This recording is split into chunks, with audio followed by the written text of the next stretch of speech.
250 cement बॅगचा slab काल caste केला होता. साधारण काल संध्याकाळी आम्हाला 7 वाजले. तर बघू शकता स्लॅब कास्टिंग केल्यानंतर हे एकंदरीत असं दिसतं. तर सिमेंटमध्ये खूप हीट असते. हीट असल्याकारणाने छोटे छोटे स्मॉल हेअर क्रॅक्स येतात. तर इथे बघू शकता की कसलाही क्रॅक आलेला नाही. तर ह्याचं कारण असं की काल वातावरणामध्ये कशा टाईपची गरमी असते. तर काल खूप गरमी नसल्याकारणाने एकदम चांगल्या प्रकारे स्लॅब निघालेला आहे. आणि हे जे छोटे छोटे डॉट्स दिसत आहे, तर काल संध्याकाळच्या टायमिंगला थोडासा हलका पाऊस आला होता, तर त्याच्यामुळे आहे. तर याच्यामुळे काहीच फरक पडणार नाही, याचं काय टेन्शन नाही.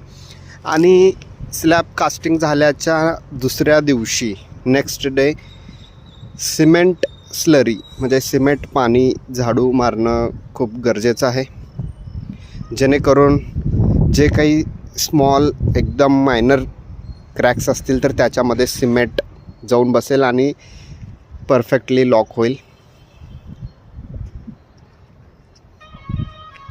तर बघू शकता अशा प्रकारे हे स्लॅब कास्टिंगचं काम झालेलं आहे. अशाच छोट्या छोट्या टिप्स अँड ट्रिक्ससाठी फॉलो करा वास्तुशिल्प डेव्हलपर्स उमरगाव.